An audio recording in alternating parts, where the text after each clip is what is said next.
hello. Magandang umaga, hapon, tanghali, gabi sa inyong lahat. Ang lingkod, si Travel Leads. Diretso tayo sa ating tatalakayin ngayon. Pasensya na medyo under the weather ako, pero natutuwa lang ako dito kay Best Pills na talagang pinasikat na natin siya ng gusto.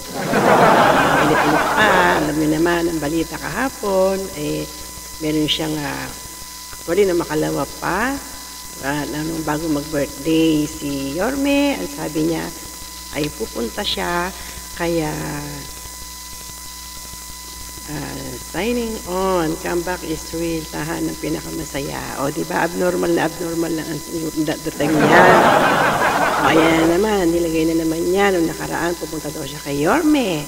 O birthday, kinasabaduhan, nagnangak-nak siya dun sa labas. Ang sabi niya, hindi lang siya pinapasok, kaya siya ay aalis na.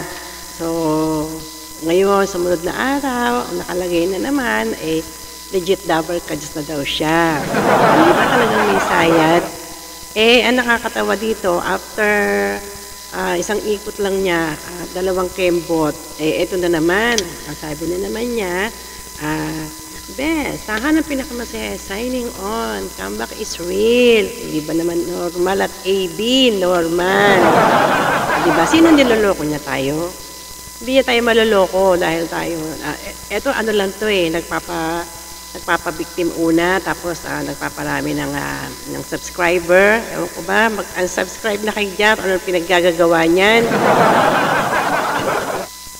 Hindi naman kailangan manloko siya ng kapwa. Ulukuhin niya yung sarili niya. Kasi sa mga sinasabi niya, walang naniniwala sa kanya.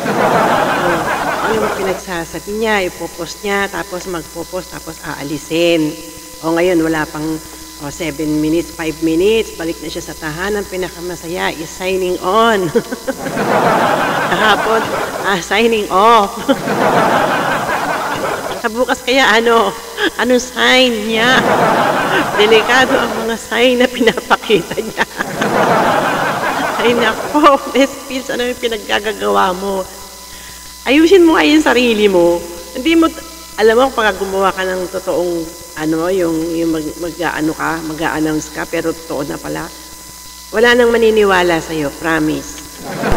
Kasi hindi mo na alam kung ano ang totoo at hindi sa mga pinagsasabi mo. Naaawa lang ako, kaya kita nireaksyonan kasi parang ang bigyan ka ng second chance, di ba lahat naman tayo need a second chance.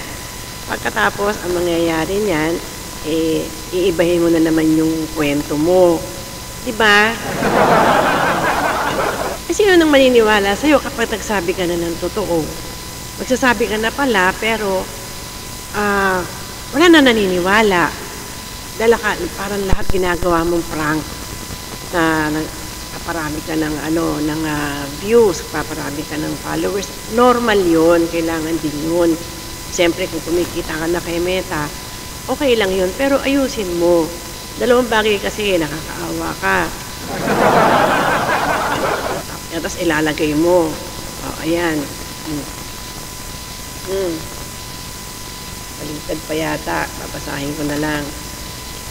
Best, tahanan pinakamasaya. Signing on. EV comeback is real. Siguro kaya niya binura. Nakita sa sa FB yung kanyang post. Siguro pinapasok siya. Kaya binura niya. Siguro sinabi sa kanya, burahin mo yan. Sabi niya, nakapasok ka na. Huwag ka nang Tapos kinabukasan, gumawa na naman siya ng issue, di ba? Kaya kayong ansing sa inyo, huwag niyong panonoorin. Pwede lang kayong pumunta sa niya. Bantayan niyo lang siya. Pero yung panonoorin niyo yung reels niya, saka yung mga kaingotan niya. Huwag na, masasayang lang ang oras niyo. Kami, kasi mga TVJ supporter kami, nakaharap ang mukha namin sa camera, sinasabi namin kung ano yung nagiging reaction namin, pero hindi naman kami yung parang ilaitin ka. Hindi ka namin nilalait. Ikaw ang gumagawa sa sarili mo ng kalait-lait. Ikaw ang nagpapakita sa mga tao na ang ginagawa mo palpak. Kasi kung gusto mong kumita, gawa ka ng content, ang dami mong artista dyan, pupuntahan mo, kausapin mo, gawa ka ng content, okay lang yun. Pero yung Yung parang gagaguhin mo yung mga tao, gusto mo lang nakatawag ka ng pansin, mali.